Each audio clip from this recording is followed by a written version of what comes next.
The fourth Sunday of Easter is considered Good Shepherd Sunday. On this Sunday that Jesus again speaks about the fact that he is the shepherd who knows his sheep, and his sheep will follow him. But the context of this gospel is not after the resurrection. It is pre-resurrection. Jesus is in the temple during the dedication and walking around, and the Jews come to him. They probably have been thinking about this and saying to themselves, at some point he has to be able to tell us plainly whether he is the Messiah. And so they come to Jesus and say, okay, look, tell us plainly, are you the Messiah? And Jesus doesn't say, yes, I am the Messiah. Okay, case settled. He said, I've been saying it, but you still don't believe. So what else do you want me to say? The things I do have all been saying it, and you still don't believe. I am the good shepherd, you will, and I know my sheep, and they will follow me. At the conclusion of the text we have this morning, verse 30 says, the Father and I are one. What we don't have as part of our text this morning is the next verse, 31, where they are about to stone him for saying that. He doesn't tell them plainly, but he suggests that his works have spoken for themselves. And he ends this portion of our text this morning, the Father and I are one, and boy, that gets them. They grab stones to stone him. But what I want to lift for us this morning, what I want to raise is the fact that there's something about the voice that calls to the sheep. I know my own, and they will follow me. As the sheep, do we know the shepherd in order to follow that one? Because there are many shepherds with different intentions. Do we know the shepherd that we are following? The shepherd knows the sheep, but does the sheep know the shepherd? In order for the sheep to follow the shepherd. There's something about the voice. The voice that calls to the sheep, and the sheep can distinguish that voice from many other voices. You and I live in a world where there are so many voices, some speaking directly or indirectly to us, and others speaking to others that we hear and they impact us. There are so many voices. Before you arrived here this morning, how many voices did you hear? Yours? Immediate family? Or how many other folks along the way did you hear those voices? And in the midst of all of those sounds, did you hear the Christ, the shepherd? There's something about the voices that are calling out to us, saying encouraging things, and some of those voices saying discouraging things. Some of those voices that are very critical of us, and some of those voices that very much encourage us to be the best we can be. Now hold that thought in mind, and let me quickly take you back to the Acts of the Apostles. Because what we have here, this is now the post-resurrection. The gospel text for John is pre-resurrection. This is post-resurrection.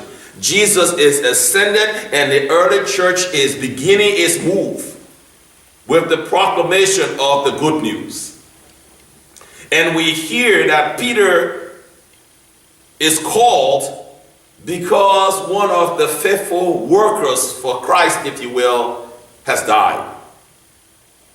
And so Peter comes and sees that she has been prepared for burial. There's weeping and wailing, if you will. And he goes in to Dorcas. First he prays. And then he calls to her. Again, there's the voice. He calls to her, and the dead is awakened.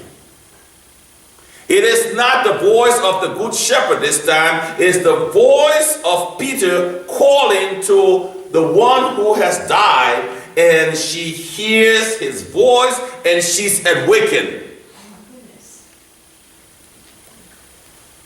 And that, my friends, becomes a witness for the spread of the early church.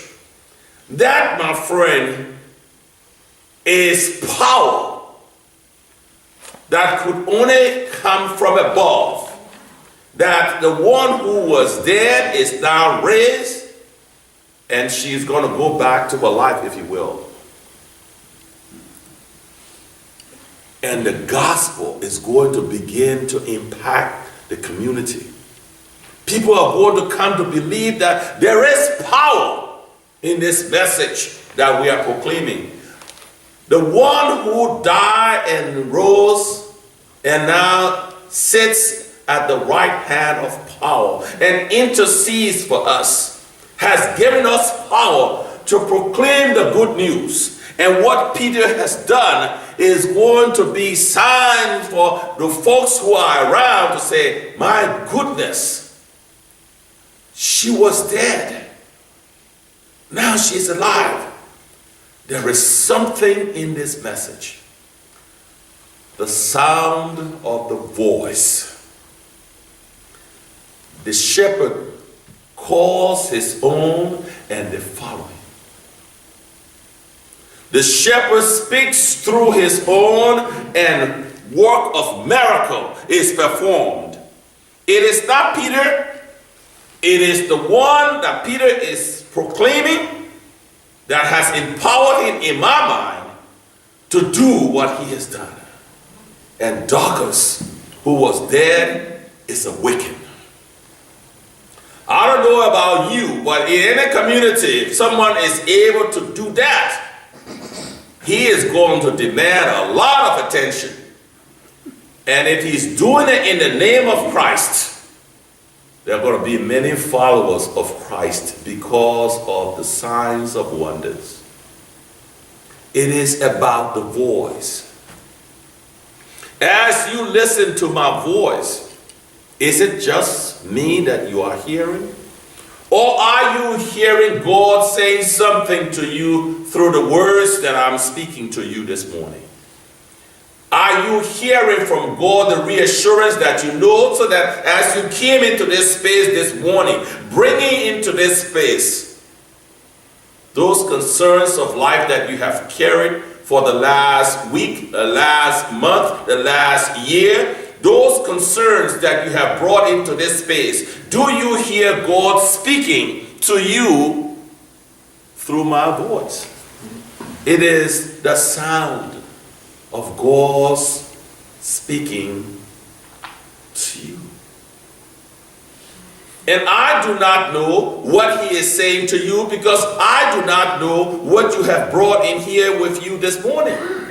But this much I know, you brought something with you. It may not be an issue of concern that is keeping you awake, but whatever it is, you came in here this morning not as a blank slate. You came in here this morning bringing life with you. And I reassure you now that the one who knows you better than you know yourself is speaking to you. And it might not just be through my voice. It may be what you heard read, or it may be the hymn that will be sung. Or it just might be your rising from your seat and walking up the aisle to the rail and receiving the body and blood of Christ, your spiritual food to sustain you on life's journey. I do not know how he's going to communicate to you this morning, but this much I know. The shepherd who has called to you and to me so that we may follow him, he is calling to you. And do you hear him? It may not be just the sound of my voice. He may call to you deep within your spirit in a way that only you can hear that voice calling to you deep within your spirit to reassure you, I am with you. I will never leave you nor forsake you. And as you deal with life issues and concern, you may not sometimes believe that because at times in life it is so overwhelming that you just cannot see the way forward. But this much I say to you again, the shepherd, the good shepherd knows you and knows where you are this day on the journey. Follow him. It may not be easy, but follow him. Because he will never, ever lead you astray. That much you can take to the bank, if you will. He will always lead you in the right path. For he is my shepherd, and I shall not be in want. He is your shepherd, and you will not be in want of what you need because he will supply your need. May he help us amidst the trials and tribulations of life to follow where he is leading the path, so that in the end he may be glorified for who he is, the good shepherd. Amen. Amen. Amen.